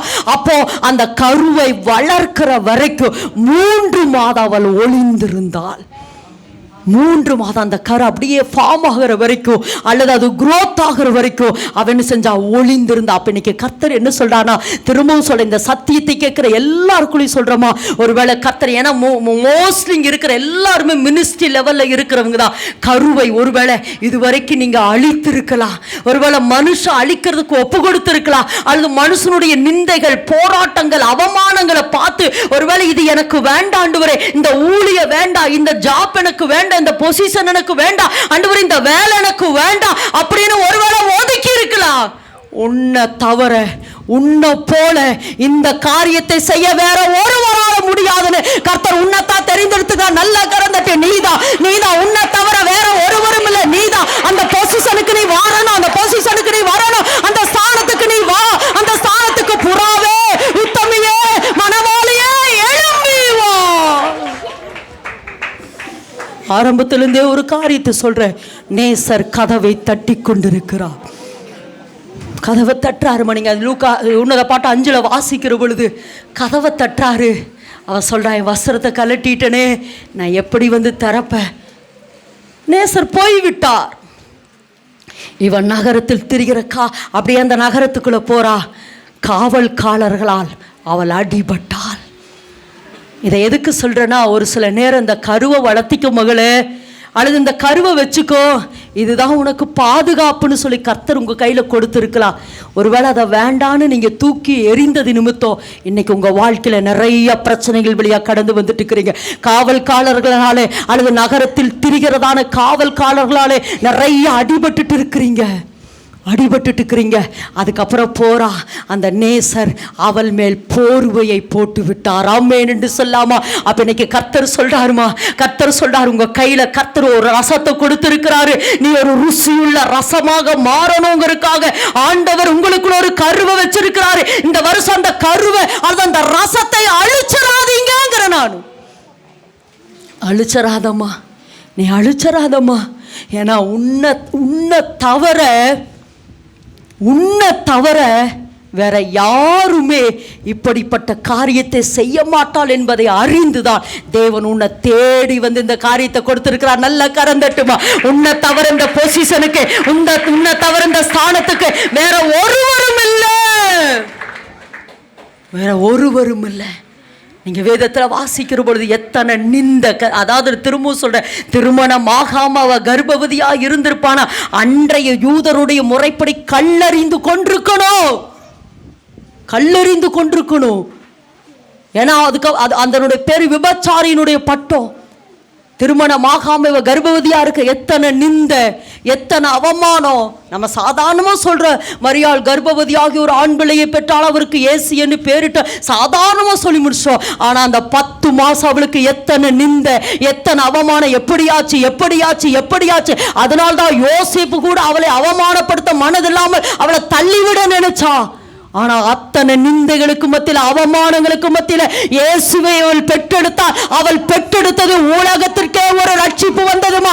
ஆமா, உனக்குள்ள கருவை தேவன் வச்சிருக்கிறார். அது இயேசு என்கிற கரு, அது ராஜ்யம் என்கிற கரு. அந்த கருவை உன்னை கொண்டு நான் பெற்றெடுக்க கர்த்தர் விரும்புகிறாருமா. அடுத்து பாருங்க, யோசேப்பை குறித்து வாசிக்கிற பொழுது அவனுக்கு ஒரு சொப்பனம். எப்படியாமா 11 நெற்கதிர்களும் அவனை என்ன செய்யுச்சு? அவனுடைய நெற்கதிரை வணங்கினது. 11 நட்சத்திரங்கள் அவனை வணங்கினது ஒண்ணு. ரெண்டாவது, எல்லாருடைய நெற்கதிர்களை பார்க்க இவனுடைய நெற்கதிர் எப்படி இருந்துச்சாமா? நிமிர்ந்து நின்றது. இது அவனுக்குள்ள தேவன் வச்சிருக்கிற சொப்பனம். சொல்லுங்க, அவனுக்குள்ள வச்சிருக்கிற சொப்பனம். இதுதான் இப்ப என்னது? ஒரு ரசம். சொல்லுங்க, இப்பதான் இவனுக்குள்ள தேவன் இந்த 11 பேருக்குள்ள யோசேப்பை ஒரு திராட்சை கொலையாக கண்டுபிடித்தார்.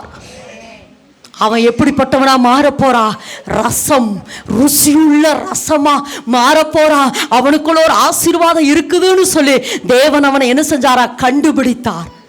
அவனை கண்டுபிடித்தாருங்க, அவனை கண்டுபிடித்தார். ஓகே, சாதாரணமா வந்துச்சா அந்த ஆசீர்வாதம்? சாதாரணமா வந்துச்சா? சொல்லுங்க, அந்த ஆசீர்வாதம் சாதாரணமா யோசேப்புக்கு வந்துச்சா? இல்லம்மா, இல்லம்மா. எத்தனை வருஷம் பாடுபட்டானாமா? 13 வருஷம். அதாவது 17 தேவன் அவனுக்கு அந்த சொப்பனத்தை கொடுக்கிறாரு, 30 நிறைவேற்றாரு. 13 வருஷம் அவன் என்ன செய்யறான்? நிந்தனை, அவமானம். வேதத்துல நீங்க வாசித்தீங்கன்னா அவனும் ஒரு 7 வழியா கடந்து வரான். சங்கீதத்தின் புஸ்தகம் 105 வாசிங்க பார்க்கலாம். 105:14 அந்த வசனம் அவன் வாழ்க்கையில நிறைவேறுகிற அளவுக்கு தேவன் அவனை புடமிட்டார். வாசிங்க சங்கீதம் 105:15.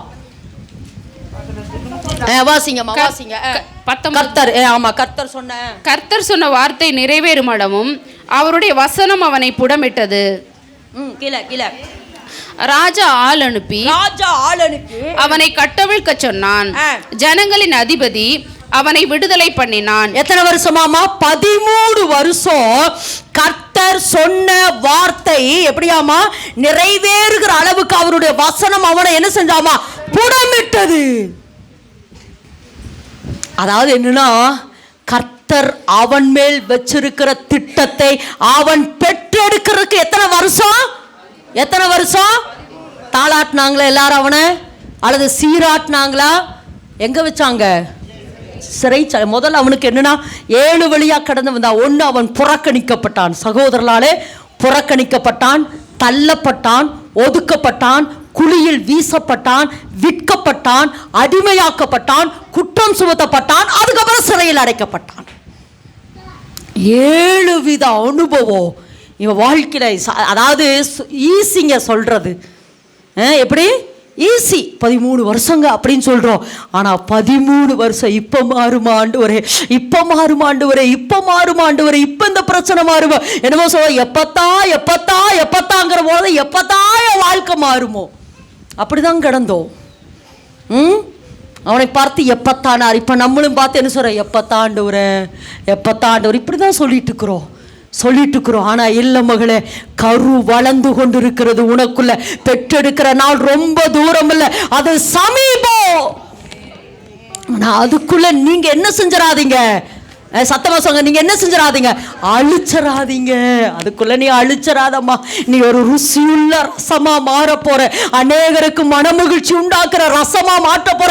அநேகரை போஷிக்கிறவராய் மாற்ற போற. பூமியின் வம்சங்கள் எல்லாம் உனக்குள்ள ஆசீர்வதிக்கப்படுகிற ஒரு பெரிய தரிசனத்துக்குள்ள உன கர்த்தர் கொண்டு வர போற. அதனாலதான் இத்தனை பிரச்சனை, இத்தனை பாடு, இத்தனை நெருக்க, இத்தனை உபத்திரவம். நீ பெற்றெடுப்பாய். ஏனெனில் ருசியுள்ளவளாய். எப்படி மாறுவ? திரும்ப சொல்லுங்க, எப்படி மாறுவ? திரும்ப சொல்லுங்க, எப்படி மாறுவ? ருசியுள்ளவர்களாய். உங்களை ருசியுள்ளவர்களாய் கர்த்தர் மாற்றுகிறதுக்காக தாமா இத்தனை பிரச்சனை. நீங்க சொல்ல, நான் இவ்வளோ ஜெபிக்கிறேனே, இவ்வளோ பாடுபடுறேனே, இவ்வளோ வேதனைப்படுறேனே, இப்படி நான் முழுவதும் ஜெபிக்கிறேன், அழுது ஜெபிக்கிறேன். எல்லா மகளே, கரு உனக்குள்ள உண்டாயிருக்கிறது. அதை பெற்றெடுக்கிற வரைக்கும் வழி இருக்கும். ஈஸியா வராதுமா, ஈஸியா வராது. நல்லா தூங்க முடியும் நினைக்கிறீங்களா? கர்ப்பவதியான ஸ்திரீகள் நல்லா தூங்க முடியும் நினைக்கிறீங்களா? நல்லா சாப்பிட முடியும் நினைக்கிறீங்களா? எழும்ப முடியும் நினைக்கிறீங்களா? உட்கார முடியும் நினைக்கிறீங்களா? ஆனா இன்னைக்கு கர்த்தர் சொல்றாருமா, கர்த்தர் சொல்றாருமா. இன்னைக்கு கர்த்தர் சொல்றாரு, உனக்குள்ள கருவை தேவன் வைத்திருக்கிறார், கருவை வச்சிருக்கிறாருமா. அதனால வலி வரும். ஒருவேளை நீ கருவை சுமக்கிறனால எல்லாரும் உன்னை நிந்திக்கலாம், எல்லாரும் உன்னை கேவலமா பேசலாம். ஒருவேளை உன் குடும்பத்தாரா இருக்கலாம், மற்றவளா இருக்கலாம், யாரா இருந்தாலும் சரி. ஆனா நீ என்ன செஞ்சிடாத, அழிச்சிடாத. நீ கான்பிடென்ட் ஆயிரு, நீ உறுதியாயிரு. நான் பெற்றெடுக்கிற வரைக்கும் நான் போராடுவேன். யோசேப்பு அந்த விசுவாசத்துல தாம இருந்தா. அந்த விசுவாசத்தில் தான் அவனுக்கு ஒரு சொப்பனம் இருந்தது, அவனுக்கு ஒரு தரிசனம் இருந்தது. என்னது? 11 நட்சத்திரங்களும் அவனை வணங்க, அல்லது எல்லா நெற்கதிர்களும் பார்க்கல, இவனுடைய நெற்கதிர் நிமிர்ந்து நின்றது. எல்லாவற்றுக்கும் மேலாக ஒரு ஆசீர்வாதமான ஒரு ரசம் என்ன தெரியுமா? ஆமா, எகிப்தில் இருக்கிற எல்லா ஜனங்களுக்கும் இவன் போஷிக்கிறவனாய் மாறும்படி, ஆமென் என்று சொல்லலாமா? பூமியின் வம்சங்கள் எல்லாம் உனக்குள்ள ஆசீர்வதிக்கப்படுங்கிற வாக்குத்தத்தம் ஆபிரகாம் கிட்ட இருந்தது, ஆபிரகாம் கிட்ட இருந்து ஈசாக்கு, ஈசாக்கு கிட்ட இருந்து யாக்கோபு, யாக்கோபு கிட்ட இருந்து யோசேப்பு கிட்ட நிறைவேறினது. அந்த வாக்குத்தத்தம் நிறைவேறின. ஆபிரகாம் சொல்றாரு, பூமியின் வம்சங்களால் உனக்குள் ஆசீர்வதிக்கப்பட்ட ஆபிரகாம் சொல்றாரு ஆதியாகமம் 12:1. அடுத்து பாத்தீங்கன்னா ஈசா கிட்ட சொல்றாரு 26:5. அடுத்து யாக்கோபு சொல்றாரு 28:14-15. அதைய யோசேப்பு கிட்ட கர்த்தர் நிறைவேற்றினார். ஆமென் என்று சொல்லாமா? அப்ப இன்னைக்கு கர்த்தர் சொல்றாரு, அதுக்காக திரும்பவும் சொல்ற, யோசேப்பு ஈஸியா பெற்றெடுக்கல. சொல்லுங்க, யோசேப்பு என்ன செய்யல? ஈஸியா அதை அவன் வாங்கல. நிறைய உபத்திரவத்தின் பாதையில, நிறைய நெருக்கத்தின் பாதையில, நிறைய போராட்டத்தின் பாதையில கடந்து போய்தான் 30வது வயதிலே அந்த தரிசனம் அவனுக்குள் நிறைவேறினது. அதை பெற்றெடுத்தான். ஆமென் என்று சொல்லலாமா?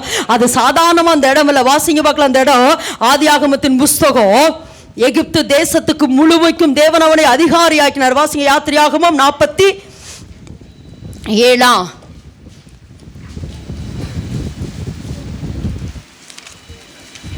எகிப்து தேசம் முழுமைக்கும் அவனை அதிகாரியாக்கினார். 47.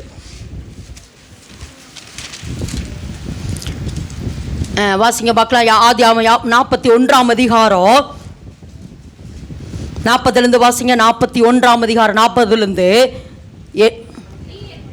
அரண்மனைக்கு நீ என் அரண்மனைக்கு அதிகாரியாயிருப்பாய், உன் வாக்கின்படியே என் ஜனங்கள் எல்லாரும் அடங்கி நடக்க கடவர்கள், சிங்காசனத்தில் மாத்திரம் உன்னிலும் நான் பெரியவனாய் இருப்பேன் என்றான். அடுத்து பின்னும் பார்வோன் யோசேப்பை நோக்கி, பார் எகிப்து தேசம் முழுமைக்கு உன்னை என்ன ஆயிட்ட அதிகாரியாக்கினேன் என்று சொல்லி, பார்வோன் தன் கையில் போட்டிருந்த தன் முத்திரை மோதிரத்தை கழற்றி அதை யோசேப்பின் கையிலே போட்டு மெல்லிய வஸ்திரங்களை அவனுக்கு உடுத்தி பொன் சரப்பணியை அவன் கழுத்திலே தரித்து தன்னுடைய 2ஆம் ரதத்தின் மேல் அவனை ஏற்றி தண்டனிட்டு பணியுங்கள் என்று அவனுக்கு முன்பாக கூறுவித்து எகிப்து தேசம் முழுமைக்கும் அவனை அதிகாரியாக்கினான். பின்னும் பார்வோன் யோசேப்பை நோக்கி, பார்வோன் ஆனாலும் எகிப்து தேசத்தில் உள்ளவர்களில் ஒருவனும் உத்தரவில்லாமல் தன் கையையாவது காலையாவது அசைக்க கூடாது என்றார். அவ்வளவு பெரிய ஒரு அதிகாரம். எப்படியாமா? எகிப்து தேசத்தில் இருக்கிறவங்க அதாவது என்னன்னா, ஒருத்த கையை அசைக்கணும்னா முதல்ல யார்கிட்ட பர்மிஷன் கேட்கணும்? யோசேப்பிட்ட பர்மிஷன் கேட்கணும். கையை கொசஞ்சு அசைச்சுக்கலாமா? ஒருவேளை டாய்லெட் போய்க்கலாமா? நான் குளிச்சுக்கலாமா? எதுக்கு சொல்றேன்னா, பரலோகத்திலிருந்து வந்த அதிகாரம் அவ்வளவு பெரிய அதிகாரமாய் அது இருந்ததுமா. அவ்வளவு பெரிய அதிகாரமாய் இருந்தது. இந்த அதிகாரம் வருகிறதுக்கு இவன் எத்தனை வருஷம் பாடுபட்டானா, எத்தனை வருஷம் அந்த கருவை என்ன செஞ்சானா அழிக்காம. அதுதான் மெயின். பாதி தூரம் கடந்து போயிட்டு என்னால முடியல, நான் நிறைய அப்படி சொல்லியிருக்கேன், என்னால முடியல ஆண்டவரே என்னை விட்டுருங்க, விட்டுருங்க ஆண்டவரே, வேண்டாம் ஆண்டவரே, இது வேண்டாம் அப்படின்னு நிறைய நேரம் நானே ஆண்டுகிட்ட போராடி இருக்கிறேன். அப்போ அவர் சொல்லுவார், இல்லை மல்ல உனக்கு கொஞ்சம் தூரம். நிறைய நேரம் சொல்லிக்கிறார், உனக்கு கொஞ்சம் தூரம் மகளே, உனக்கு கொஞ்சம் தூரம். எனக்கு அன்பு சகோதரனுக்கு கர்த்தர் சொல்றாருமா, உனக்குள்ள ஒரு ஆசீர்வதிக்கிற ஒரு ரசம் இருக்குது. நீ ஒரு ருசியுள்ள ரசமா நீ மாற போற. ஆனா அந்த ருசியுள்ள ரசமா உன்னை மாறாம கசப்புள்ளவளாய் மாற்றுகிறதுக்கு பிசாசு பல விதத்தில் உன்னை கசக்கி கொண்டிருக்கிறான். மனிதர்களினால, உறவுகளினால, சூழ்நிலைகளினால, கடன்களினால, பிரச்சனைகளினால, போராட்டங்களினால பல விதத்தில் உங்களை கசக்கி கொண்டிருக்கிறார். ஆனாலும் நீ உன்னை காத்துக்கோ, அழிச்சிராத மகளே. ஏசப்பா உங்ககிட்ட வந்து சொல்ற வார்த்தை என்ன சொல்றேன், அழிச்சிராத, இன்னும் கொஞ்சம் தூரம் தான், அழிச்சிராத, இன்னும் கொஞ்சம் தூரம் தான், சோர்ந்து போகாத, எழுந்துரு, போராடு, எழும்பி பிரகாசி, உன் ஒளி வந்ததும் தூசியை உதறிவிட்டு எழுந்துரு, விருத்த சேதனம் இல்லாததும் அசுத்தனும் இனி உன்னிடத்துல வருவது இல்லை. ஆண்டவர் சொல்றார், நீ எனக்கு மிகவும் பிரயோஜனம் உள்ளவள். ஏசப்பா சொல்றாருமா, எனக்கு மிகவும் பிரயோஜனம் உள்ளவோ மகளே, அதனால இந்த கருவை நீ என்ன செஞ்சிடாத, இது ஒரு திராட்சை கொலை, இந்த திராட்சை கொலையை நீ என்ன செஞ்சிடாத, அழிச்சிடாத.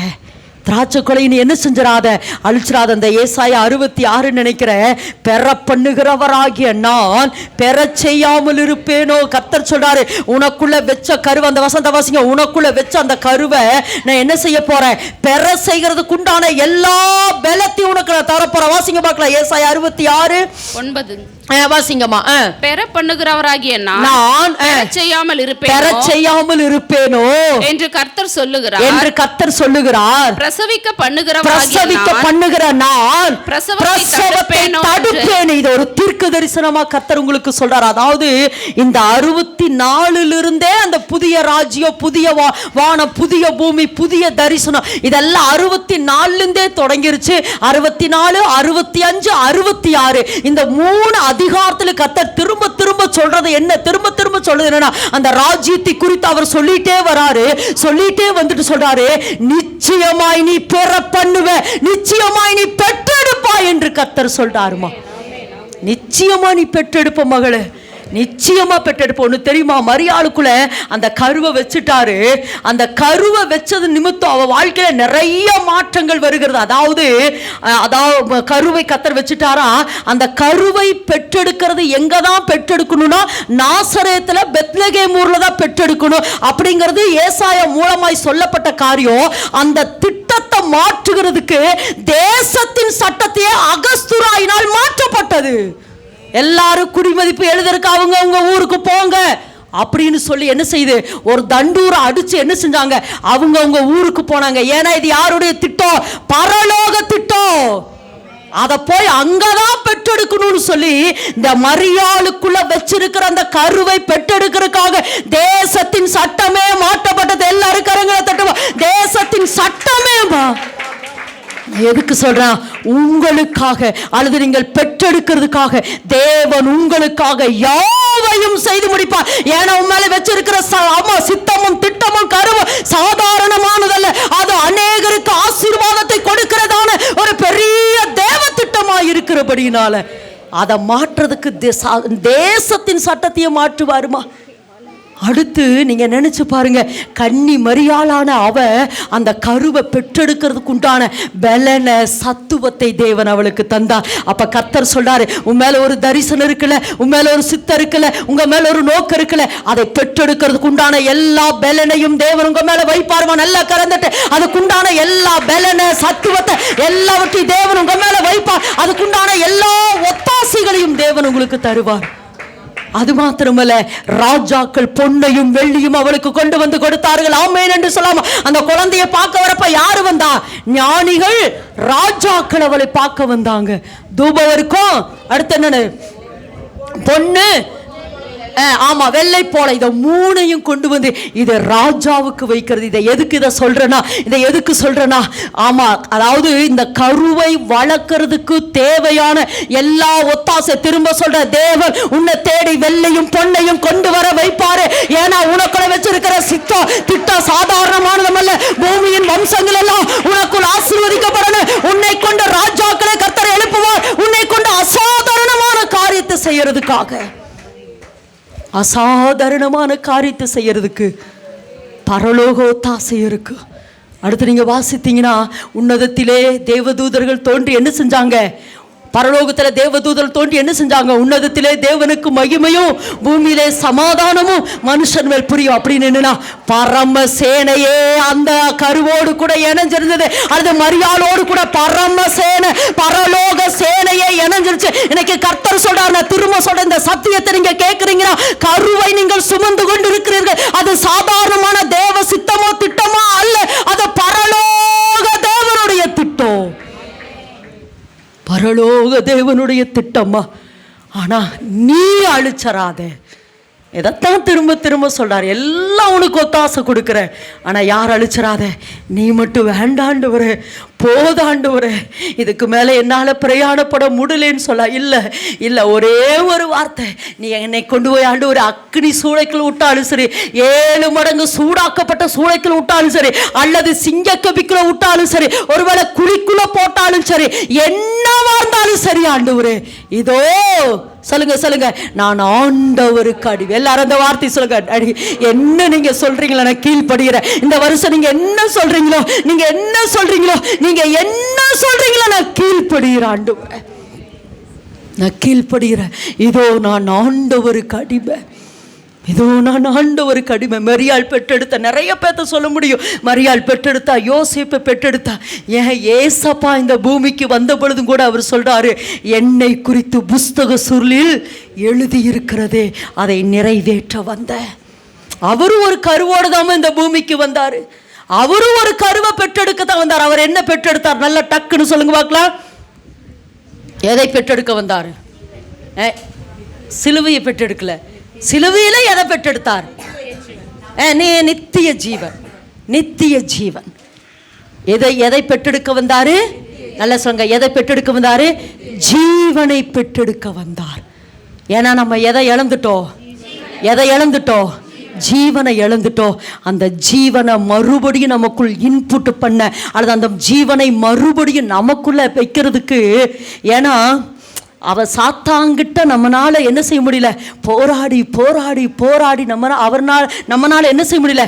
பெற்றெடுக்க முடியலன்னு சொல்லிட்டு, மகளே ஸ்தானத்துல நான் நின்று பெற்றெடுத்து உனக்கு கொடுக்கிறேன், நீ அதுக்குள்ள வந்துக்கோணுங்கிறதுக்காகத்தான் ஏசு இந்த பூமியில ஜீவனை பெற்றெடுக்க வந்தாரு.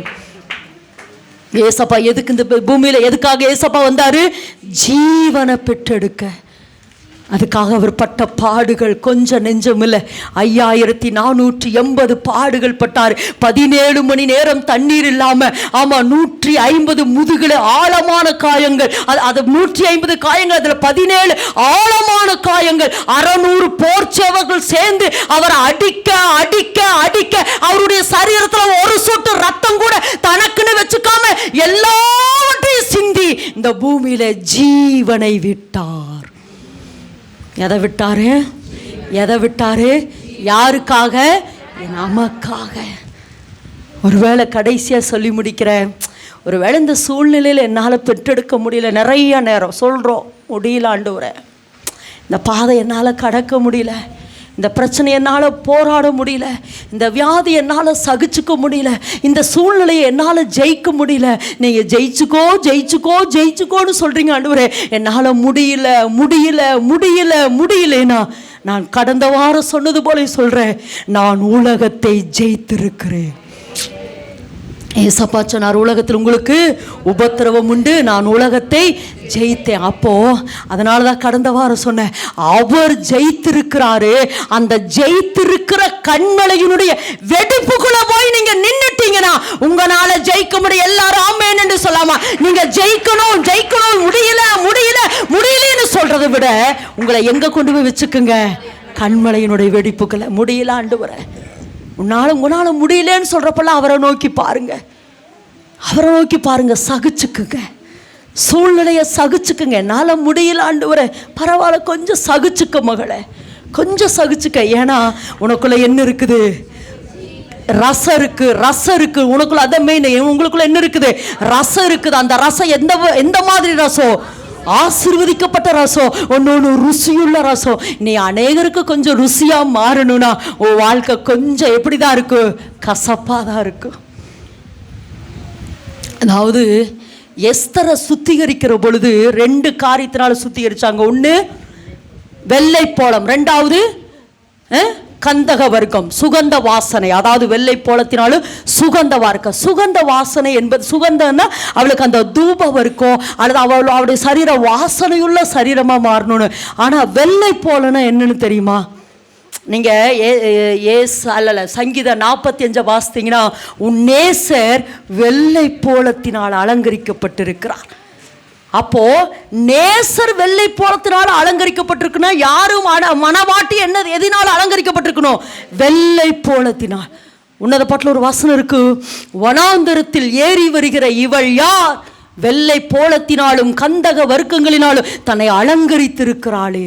உன்னத பாட்டில் அவளை குறித்து யாரைய சூலமத்தி மணவாட்டி குறித்து சொல்லப்பட்டிருக்கும். ஏன் தெரியுமா? வெள்ளை போலன்னா என்ன தெரியுமா? வெள்ளை போலம் என்பது ஒரு கசப்பான பிசின். வெள்ளை போலன்னு என்ன அர்த்தம்?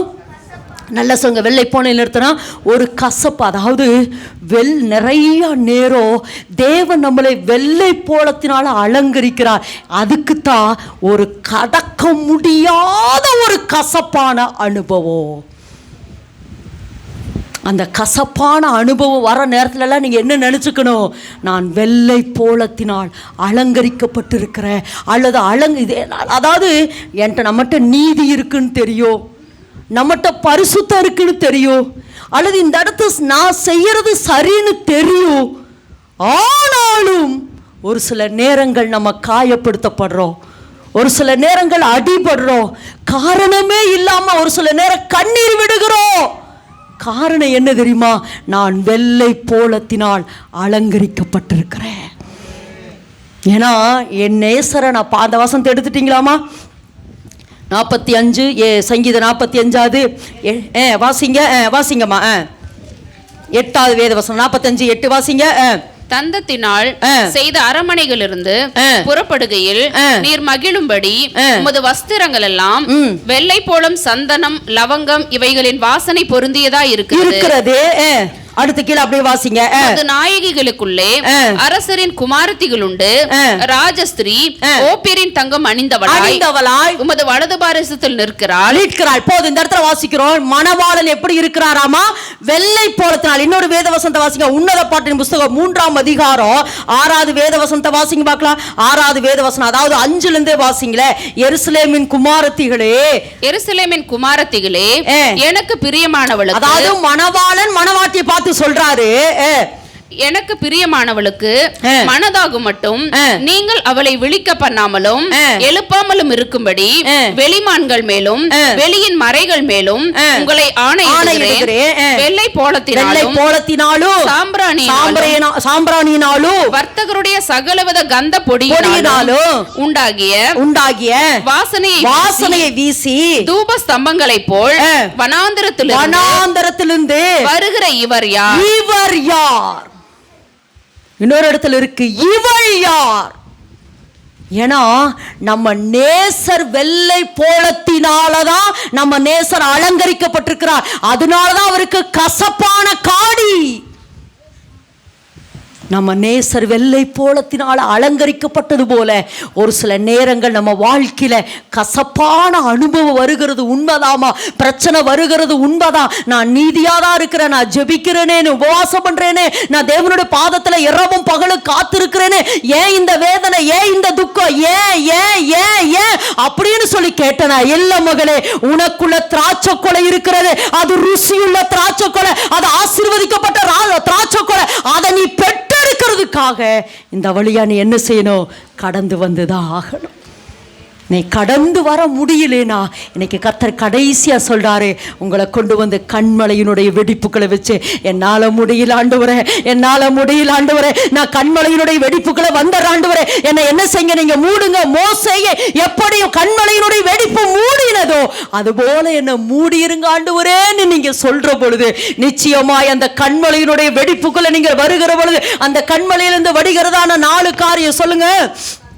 ரத்தம், தண்ணீர், தேனு, அடுத்து என்ன? இந்த 4 காரியமும் கண்மலைக்குள்ள நான் வைக்க இந்த 4 காரியமும் என் மேல அப்படியே என்ன செய்யணும்? அப்படியே என் மேல ஊற்றப்பட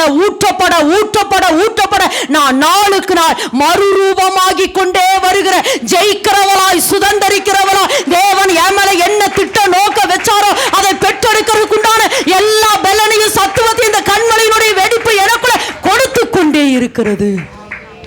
கடந்த நாட்களில் சொல்ல அந்த ரத்தம் எதை குறிக்கிறது?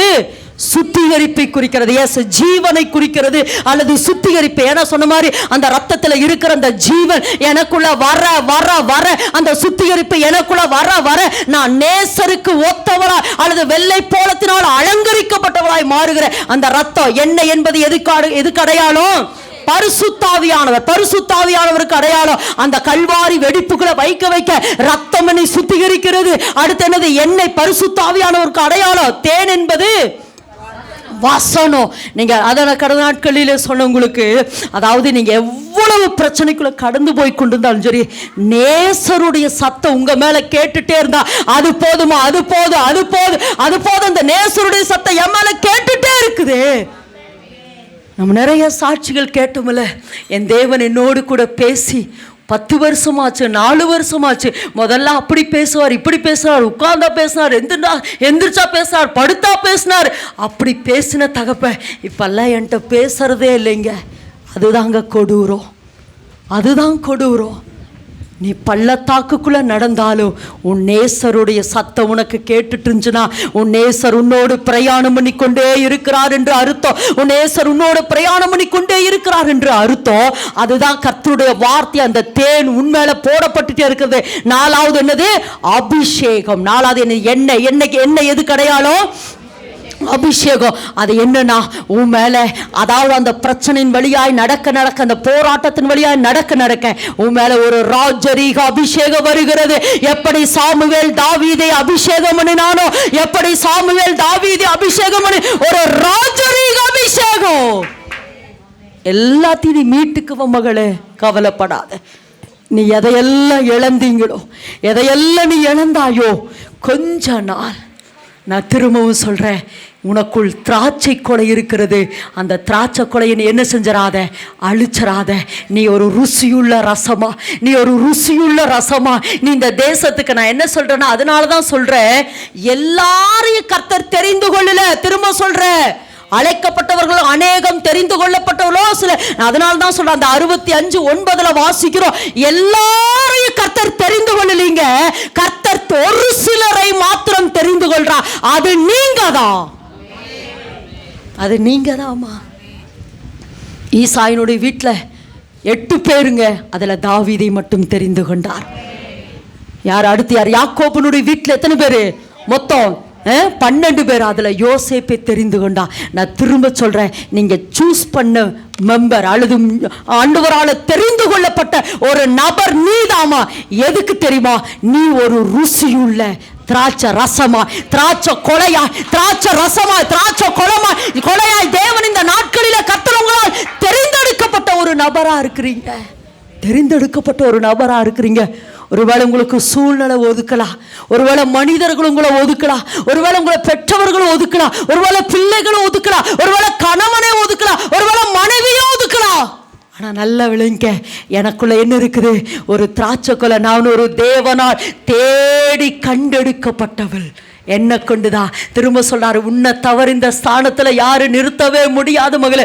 உன்னை தவிர வேற ஒருவரை நான் தேடி போகவும் மாட்டேன். நீதான். ஒருவேளை உலகம் உன்னை ஒதுக்கலாம், மனிதர்கள் எப்படி யோசேப்பை ஒதுக்குனாங்களோ ஒருவேளை அப்படி ஒதுக்கலாம். ஆனா கர்த்தரால் தெரிந்து கொள்ளப்பட்டவள் நீங்களே இருக்கிற இடத்துல எல்லாரும் அப்படி எழும்பி நிற்கலாமா? எல்லாரும் அப்படி இருக்கிற இடத்துல எல்லாரும் எழும்பி நிற்கலாம். நான் திரும்பவும் சொல்றேன், கர்த்தரால் தெரிந்து கொள்ளப்பட்டவள் நீதான் மகளே. உன்னை தாண்டி ஆண்டவர் வேறொரு இடத்திற்கு போக விரும்பல. உன்னை தாண்டி ஆண்டவர்